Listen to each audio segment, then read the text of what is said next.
আশা ভালোবাসাই মনে।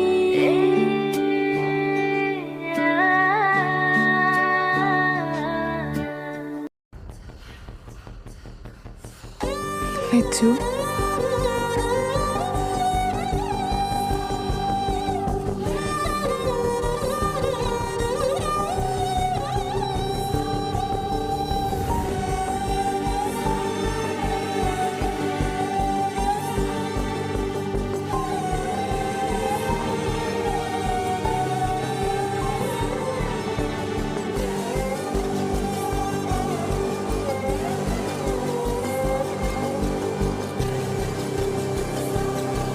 എന്റെ പൊന്ന് ഹർഷ, ഇനിയെങ്കിലും ഞാനതൊന്ന് കഴിച്ചോട്ടെ. മനുഷ്യന് വിശന്നിട്ട് വയ്യടാ.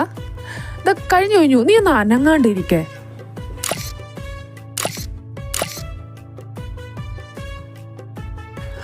ഇനി കഴിച്ചോ. ഇവന്റെ ഒടുക്കത്തെ ഒരു ഫോട്ടോ ഭ്രാന്ത്. മനുഷ്യന് വിശന്നിട്ട് കണ്ണു കാണാൻ വയ്യ. അപ്പോഴാ നിനക്ക് ഇങ്ങനെ പറഞ്ഞാ മതിയല്ലോ. ഇതും കൊണ്ട് ചെന്നില്ലേ അവൾ എന്നെ എടുത്തിട്ട് പഞ്ഞിക്കിടും. ഓരോരോ കഷ്ടപ്പാടേ. എന്തോന്ന്? എന്തായാലും പറഞ്ഞോ. ഒന്നുമില്ല, നീ കഴിക്കാൻ നോക്ക്.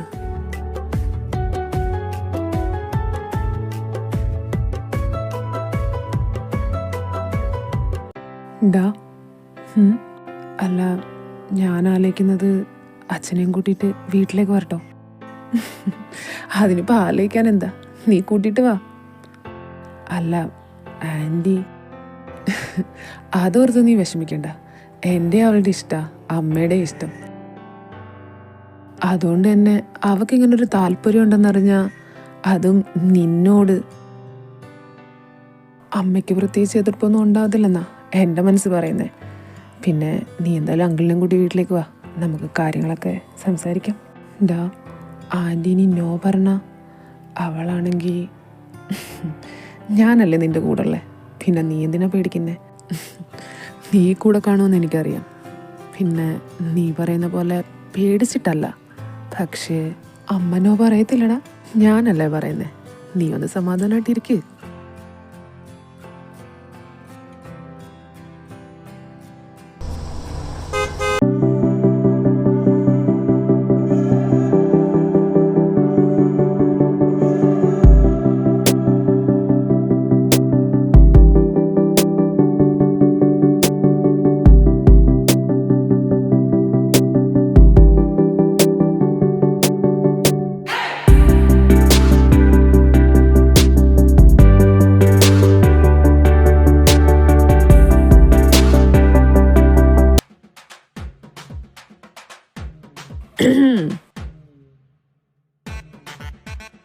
ഞാനിവിടെ ഉണ്ടെന്നുള്ള ബോധം വേണം രണ്ടെണ്ണത്തിനും. ഒന്ന് ശല്യപ്പെടുത്താണ്ട് കീറി പോടാ. ആകപ്പാട് 5 മിനിറ്റാ കിട്ടണേ. അതുകൂടി അതെണ്ടി, അതെൻ്റെ പെങ്ങളാ. ഓർമ്മ വേണം. ഓർമ്മയുണ്ട്.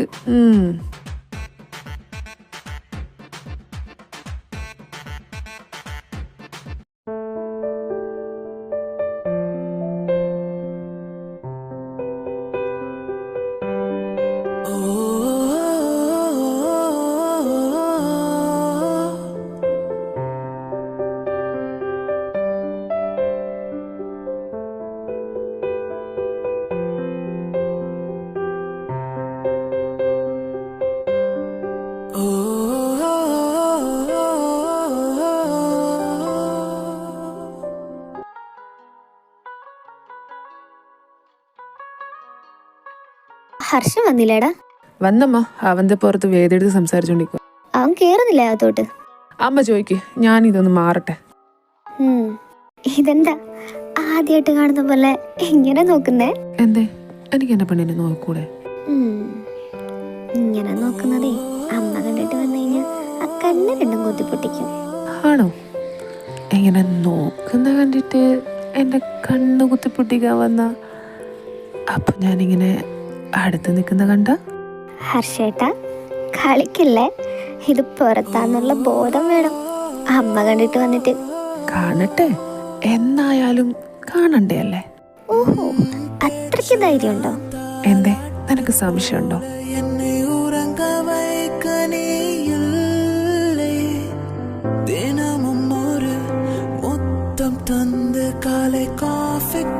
ഹർഷ, വേദ, ഹർഷേട്ടാ, അമ്മ മാറിക്കേ അങ്ങോട്ട്. ഇല്ല, മാറത്തില്ല. നിനക്ക് സംശയല്ലേ എനിക്ക് ധൈര്യം ഉണ്ടോ ഇല്ലയോന്ന്? ഓ എന്റെ പൊന്നു മനുഷ്യ, സമ്മതിച്ച്. നിങ്ങൾ കൊടുക്കത്ത ധൈര്യ. ഇപ്പം തക്കാലം അങ്ങോട്ട് മാറി നിൽക്ക്. അമ്മ കണ്ടിട്ട് വന്നാൽ ശരിയാവത്തില്ല. അങ്ങനെ വഴിക്ക് വാ, നിന്നെ ഞാൻ പിന്നെ എടുത്തോളാം. നീ എന്താ അകത്തേക്ക് കയറാണ്ട് അവിടെ തന്നെ നിൽക്കുന്നേ?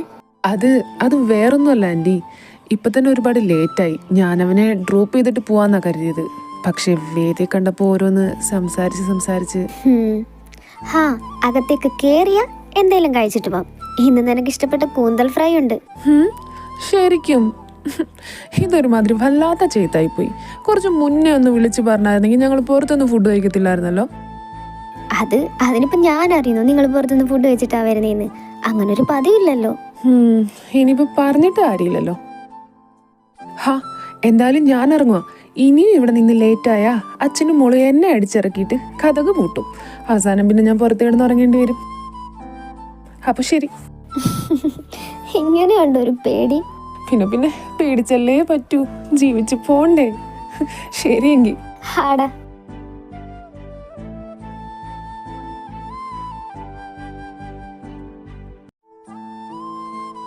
ഹാ, പിന്നെ ഹർഷ, നീ വരുമ്പോ ലച്ചുവിനെ കൂടെ കൂട്ടിട്ട് വാടാ. അവളെ കണ്ടിട്ട് കൊറേ ആയി. ഇപ്പൊ ഇങ്ങോട്ടൊന്നും കാണാനില്ലല്ലോ. നോക്കാം ആന്റി. നോക്കിയാ പോരാ, വരുമ്പം കൂട്ടിട്ട് വരണം. ഹാ, കൂട്ടിട്ട് വരാം.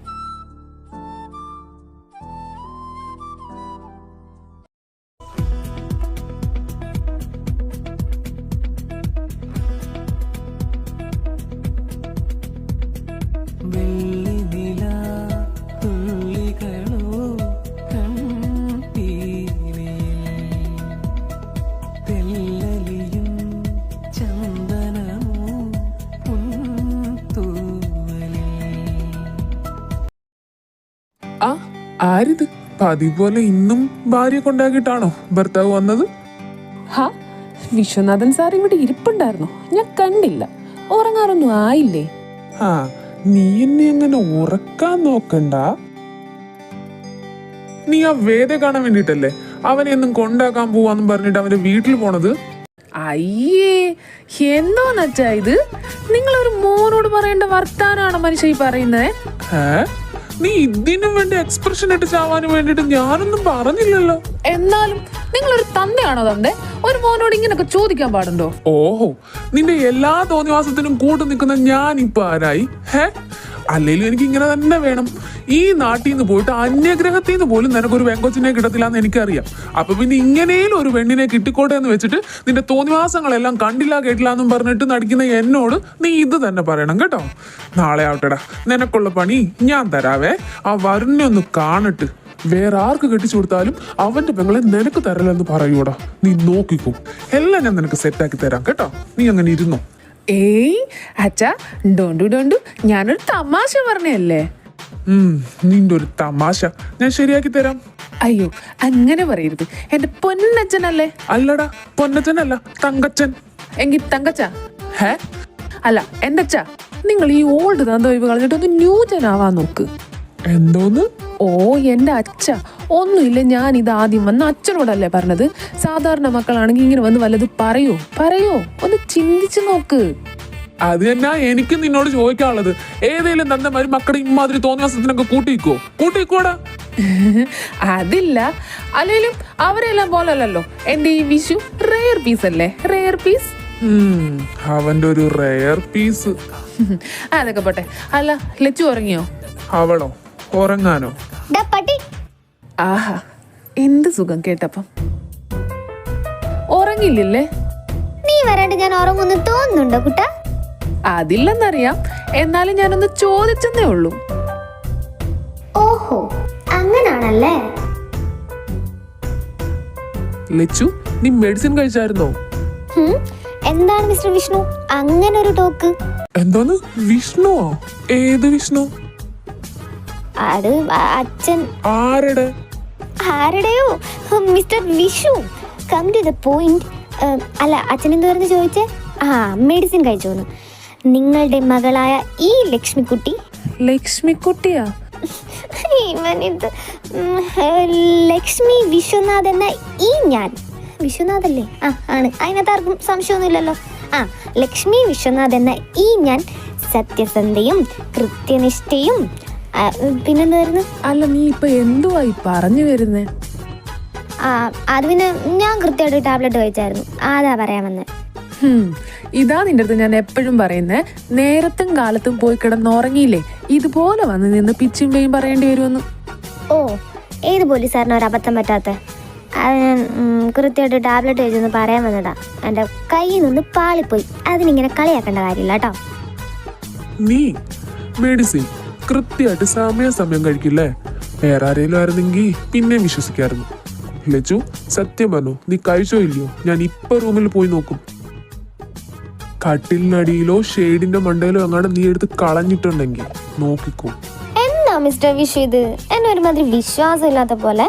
അത് പണ്ടല്ലായിരുന്നോ? ഇപ്പൊ ഞാൻ അങ്ങനെ ചെയ്യോ? പണ്ടോ? അപ്പൊ ഇന്നലെ എന്റെ പൊന്നുമോൾ എന്തുവാ ചെയ്തേ? അച്ഛാ, ഇന്നു മുതൽ ഞാൻ നല്ല കുട്ടിയായി. മെഡിസിൻ എല്ലാം കൃത്യമായിട്ട് കഴിക്കും. എന്റെ പൊന്നു മാഷെ, ഞാൻ കഴിച്ചു. അച്ഛൻ അത്രയ്ക്ക് വിശ്വാസക്കുറവാണെങ്കിൽ റൂമിൽ പോയി നോക്കൂ. ചെല്ല്. ഇവൾ ഇത്രയും കോൺഫിഡൻസ് ആയിട്ട് പറയണമെന്നുണ്ടെങ്കിൽ റൂമിലല്ല പുറത്തായിരിക്കും മിക്കവാറും അത് കളഞ്ഞേക്കുന്നേ. എന്താ തെണ്ടി, നിനക്ക് വേണമെങ്കിൽ വിശ്വസിച്ചാൽ മതി. ഞാൻ കഴിച്ചെന്ന് പറഞ്ഞില്ലേ? എനിക്ക് വിശ്വാസമില്ല നിന്നെ. നിർത്ത്. എനിക്ക് നിന്നെ ആ വിശ്വാസമില്ലത്, അല്ലാതെ എന്റെ കൊച്ചിനെ അല്ല. അവള് കള്ളൊന്നും പറയത്തില്ല, അവള് കഴിച്ചു കാണും. ഇതിപ്പം ഞാൻ ആരായി? അച്ഛനല്ലേ തുടങ്ങിയത്? അത് പിന്നെ ഞാനങ്ങനെ പലതും പറയും. അന്ന് പറഞ്ഞ് എനിക്ക് എന്റെ കൊച്ചിന് വിശ്വാസാ. മോള് കഴിച്ചല്ലോ അല്ലേ? കഴിച്ചാ കണ്ട, അവള് കഴിച്ചെന്ന് പറഞ്ഞാ കഴിച്ചു, അത്ര തന്നെ. അല്ലാണ്ട് വെറുതെ നീ അവളെ ആവശ്യമില്ലാണ്ട് സംശയിക്കാൻ നിൽക്കില്ലേ? അത്ര തന്നെ. അങ്ങോട്ട് പറഞ്ഞു കൊടുക്കച്ചാ. ഇതിപ്പോ ഞാൻ എന്തോ പറഞ്ഞിട്ടാ? എങ്കിൽ പിന്നെ തുടങ്ങിക്കോ. ഞാൻ അങ്ങോട്ട് പോവാ, എനിക്കൊന്ന് കിടന്ന് ഉറങ്ങണം.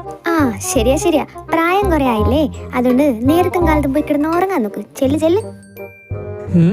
പ്രായമായത് നിന്റെ തന്തയ്ക്ക്. അപ്പൊ ശരി തന്തേ, ഗുഡ് നൈറ്റ്. അധികം നേരം കാര്യം പറഞ്ഞിരിക്കാണ്ട് പോയി കിടന്ന് ഉറങ്ങാൻ നോക്കൂ രണ്ടെണ്ണം. അച്ഛാ, ഗുഡ് നൈറ്റ്.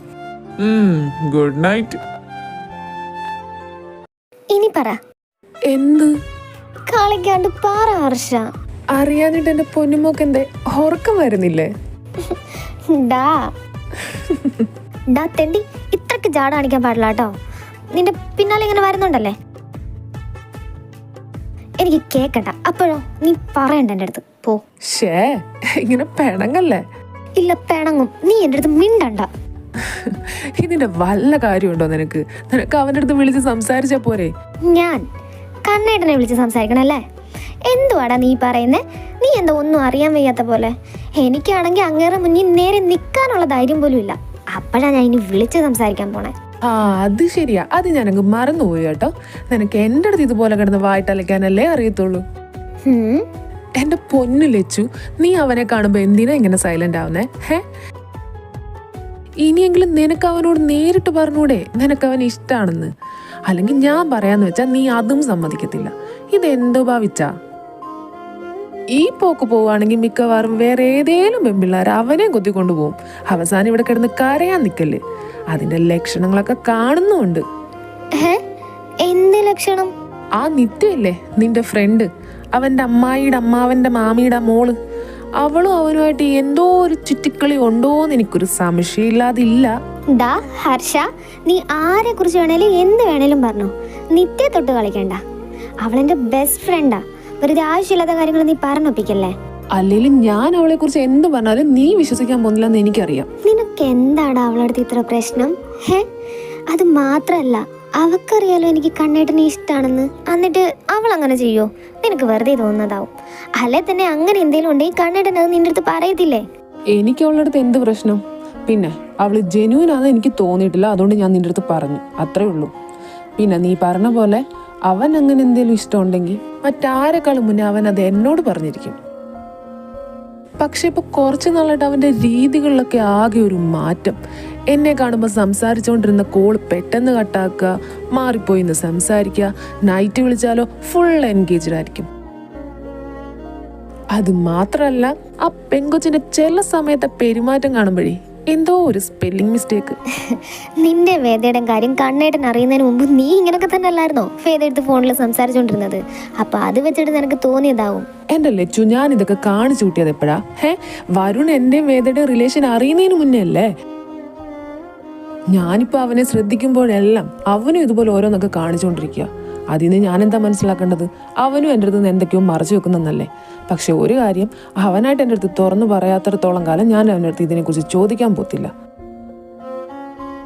പിന്നെ നിന്റെ അടുത്ത് ഞാൻ വീണ്ടും വീണ്ടും പറയാ, നിത്യ അധികം അങ്ങ് നീ കണ്ണടച്ച് വിശ്വസിക്കാൻ നിക്കണ്ട ലച്ചു. നീ ഒന്ന് പോയ അവിടുന്ന്. അവളൊരു പാവ, നിനക്ക് വെറുതെ തോന്നുന്നതാവും. വെറുതെ തോന്നിയാ മതിയായിരുന്നു, അല്ലാണ്ട് പിന്നെ.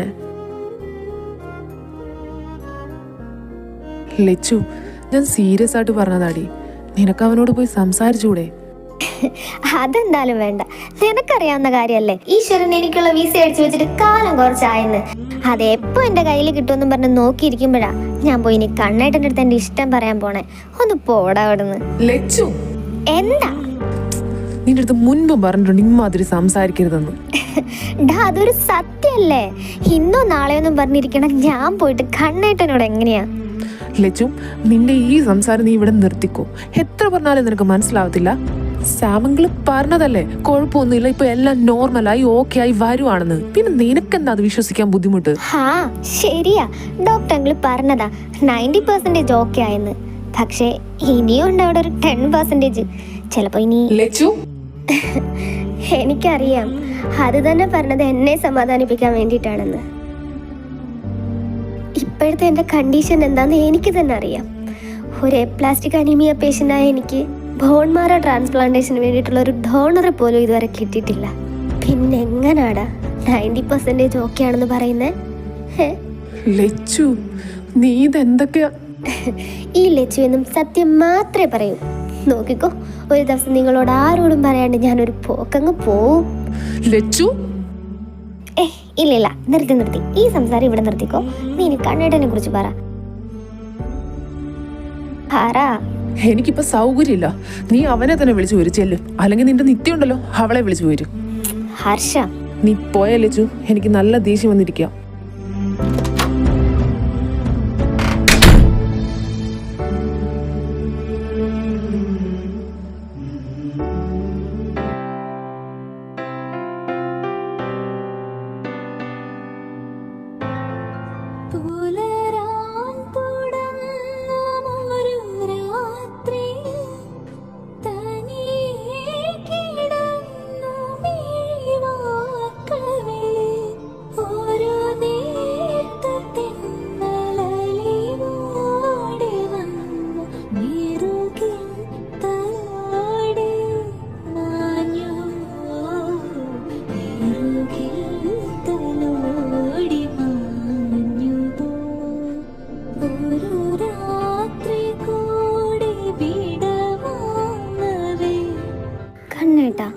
നിങ്ങൾക്കറിയോ, ഇന്നും അവൻ എൻ്റെ അടുത്ത് പിണങ്ങിയിട്ടാ പോയി കിടന്ന്.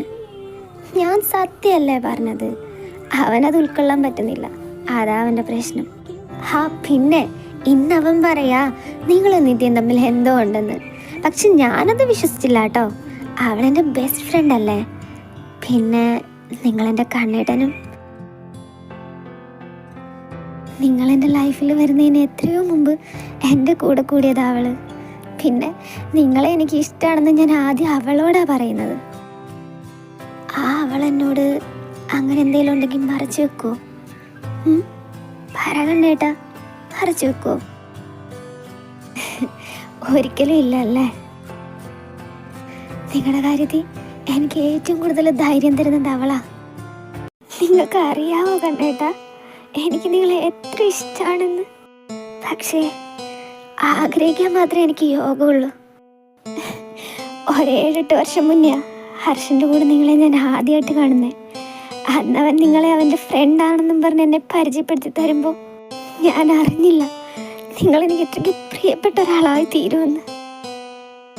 പലപ്പോഴും ഞാൻ എന്നെ തന്നെ പറഞ്ഞ് തിരുത്താൻ ശ്രമിച്ചതാ. പക്ഷെ എന്നെ കൊണ്ട് കഴിഞ്ഞില്ല കണ്ണേട്ടാ. ഞാൻ പോലും അറിയാണ്ട് ഞാൻ നിങ്ങളെ ഈ നശിച്ച അസുഖമില്ലായിരുന്നെങ്കിൽ ഞാൻ നിങ്ങളെ ആർക്കും വിട്ടുകൊടുക്കത്തില്ലായിരുന്നു കണ്ണേട്ട. ഹർഷൻ ഓരോ വട്ടം പറയുമ്പോഴും എൻ്റെ മനസ്സും തുടിക്കാറുണ്ട് നിങ്ങളോട് ഇത് വന്ന് പറയാൻ വേണ്ടിയിട്ട്. പക്ഷെ എന്നെ കൊണ്ട് കഴിയുന്നില്ല.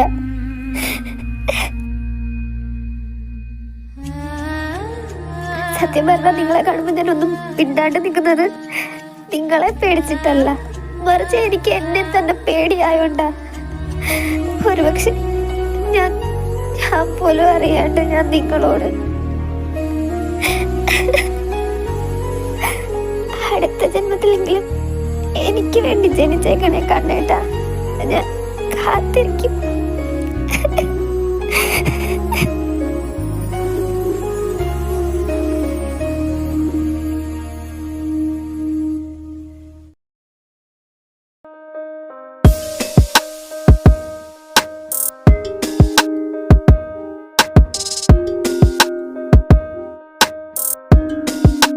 ലക്ഷ്മി, എന്താടി, എന്താ പറ്റിയേ? നീ എന്തേന്ന് കോളേജിൽ വരാഞ്ഞ്? ഞാൻ ഇന്നലെ നൈറ്റ് വിളിച്ചത് നീ കണ്ടില്ലായിരുന്നോ? നീ ഒന്ന് തിരിച്ച് വിളിച്ചത് പോലും ഇല്ലല്ലോ. അത് അല്ല, ആരോടാ ഇത്ര കത്തി വെച്ചോണ്ടിരുന്നേ? അതെൻ്റെ കസിൻ വിദ്യ. നിനക്ക് ഓർമ്മയില്ല അവളെ? അവള് വിളിച്ചതാ. അവളോട് സംസാരിച്ചിരുന്ന സമയം പോയതറിഞ്ഞില്ല. പിന്നെ അത്രയും ലേറ്റ് ആയതുകൊണ്ടാണ് ഞാൻ നിന്നെ തിരിച്ച് വിളിക്കാണ്ടിരുന്നത്. നീ ഉറങ്ങിക്കാണുമെന്ന് വെച്ചിട്ട്. സാരില്ലടി, ഞാൻ ചുമ്മാ ചോദിച്ചതാ. അല്ല, നീ എന്താ ഇവിടെ വെച്ച് കാണാന്ന് പറഞ്ഞേ? അത് പിന്നെ നീ ഇങ്ങനെ തപ്പി തടയാതെ കാര്യം എന്താന്ന് വെച്ചാൽ പറ. നിനക്കറിയാലോ എനിക്ക് കണ്ണേട്ടനെ എത്ര ഇഷ്ടമാണെന്ന്. ഞാനത് ആദ്യം നിന്നോടല്ലേ തുറന്ന് പറഞ്ഞത്. അതിനിപ്പോൾ എന്താ? അല്ലടി, ഞാനത് കണ്ണേട്ടനോട് തുറന്നു പറയാത്തത് വലിയൊരു തെറ്റായി പോയോ എന്നൊരു തോന്നല്. ഞാൻ പറഞ്ഞാലോ? ലക്ഷ്മി, നീ എന്തൊക്കെയായി പറയുന്നേ? എടി, ഞാൻ ആദ്യം പറയുന്നത് നീ ഒന്ന് കേക്ക്. ശരി, പറ, നിനക്ക് എന്താ പറയാനുള്ളത്? നിത്യ, ചിലപ്പോഴൊക്കെ മറ്റുള്ളവരെ പോലെ എനിക്കും എൻ്റെ ഈ ജീവിതത്തിൽ ഒരു പ്രതീക്ഷ തോന്നാ. ഹർഷം പറയണ പോലെ ഞാൻ രക്ഷപ്പെട്ടാലോ? എല്ലാം ഓക്കെ ആയി ഞാൻ ഈ ജീവിതത്തിലേക്ക് തിരിച്ചു വരുമ്പോൾ എനിക്കെൻ്റെ കണ്ണേട്ടനെ നഷ്ടമായാലോ? കണ്ണേട്ടൻ മറ്റൊരു പെൺകുട്ടിയുടെ ആയിട്ടുണ്ടെങ്കിലോ? എന്നെ കൊണ്ടത് സഹിക്കാൻ കഴിയത്തില്ലടി. ശരി, പക്ഷെ നീ രക്ഷപ്പെട്ടില്ലല്ലോ. നിത്യ, നിന്നെ വിഷമിപ്പിക്കാൻ വേണ്ടി പറഞ്ഞതല്ല. ഹർഷൻ നിന്റെ സഹോദരനാ. അവൻ നിന്നെ സമാധാനിപ്പിക്കാനും ആശ്വസിപ്പിക്കാനേ ശ്രമിക്കൂ. ഒരു കൂട്ടുകാരി എന്ന നിലയ്ക്ക് എന്നെ കൊണ്ടും അതിന് കഴിയും. പക്ഷേ ഓരോ ഉറപ്പില്ലാത്ത കാര്യത്തിന് ഞാൻ എങ്ങനെയാടി നിനക്ക്? എന്നെ കൊണ്ടത് പറ്റത്തില്ല.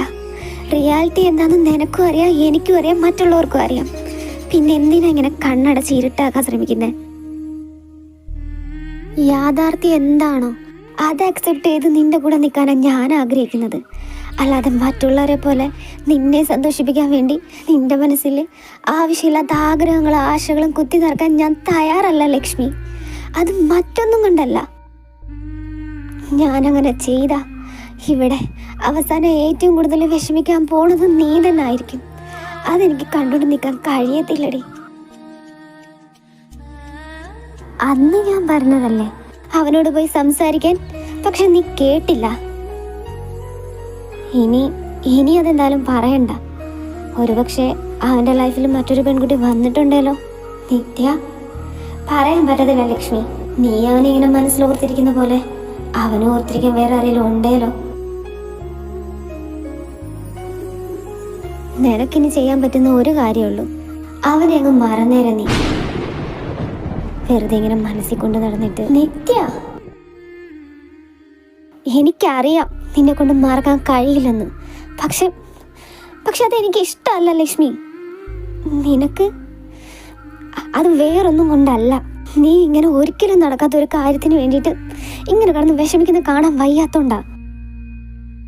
അത് മാത്രമല്ല, നീ നിന്റെ ഇഷ്ടം തുറന്നു പറയാൻ ചെല്ലുമ്പോൾ അവന് നിന്നെ ഇഷ്ടമല്ലെന്ന് പറഞ്ഞു കഴിഞ്ഞാൽ ആ സങ്കടം കൂടി ഞാൻ കാണണ്ടേ? എനിക്ക് വയ്യത്. അതുകൊണ്ട് നീയെല്ലാം മറക്കുന്നത് തന്നെ ലക്ഷ്മി നല്ലത്. മറന്നേരടിയെല്ലാം. നീ പറഞ്ഞത് ശരിയാ. എനിക്ക് കണ്ണേട്ടനോടുള്ള ഇഷ്ടം കണ്ണേട്ടൻ എന്നോട് കാണത്തില്ല. അങ്ങനെ ഉണ്ടായിരുന്നെങ്കിൽ ഞാൻ പറയാണ്ട് പോലും എൻ്റെ കണ്ണിലൊന്ന് നോക്കിയ ആ മനുഷ്യൻ ആ ഇഷ്ടം തിരിച്ചറിയാൻ കഴിഞ്ഞേനെ. പക്ഷെ സ്വന്താക്കാൻ കഴിഞ്ഞില്ലേലും കണ്ണേട്ടനോടുള്ള ഇഷ്ടം ആരും കാണാണ്ട്, ആരും അറിയാണ്ട് ദാ ഈ മനസ്സിൽ തന്നെ ഞാൻ ഒളിപ്പിച്ചു വെച്ചോളാം. എൻ്റെ ഈ ജീവിതം അവസാനിക്കുന്നത് വരെ ആ മനുഷ്യനോടൊപ്പം ഒരുമിച്ച് ജീവിക്കുന്നതിന് തുല്യമായിട്ട് ഞാൻ കണ്ടോളാം അത്.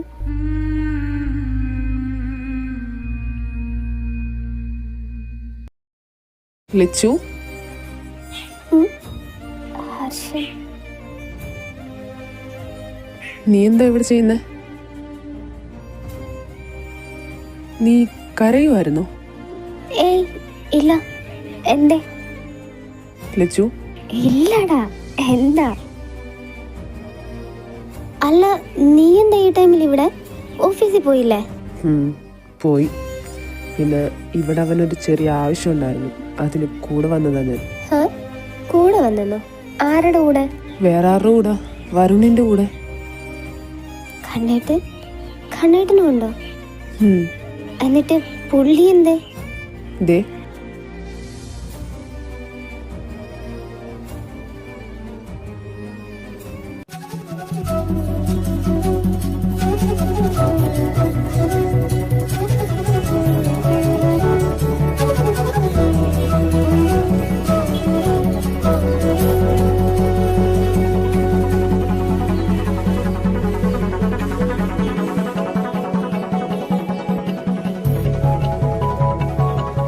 ഹർഷേട്ടാ, ഇതെന്താ ഇവിടെ വന്ന് നിൽക്കുന്നേ?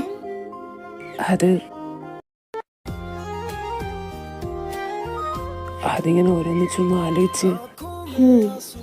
റൂമിൽ കാണാഞ്ഞപ്പോഴേ എനിക്ക് തോന്നി മിക്കവാറും ചേച്ചിയുടെ റൂമിൽ കാണുമെന്ന്. അതാ ഞാൻ ഇങ്ങോട്ട്. അല്ല, കുഞ്ഞുറങ്ങിയോ? അവളെ ഉറക്കിയിട്ടാ ഞാൻ ഇങ്ങോട്ട് വന്നേ.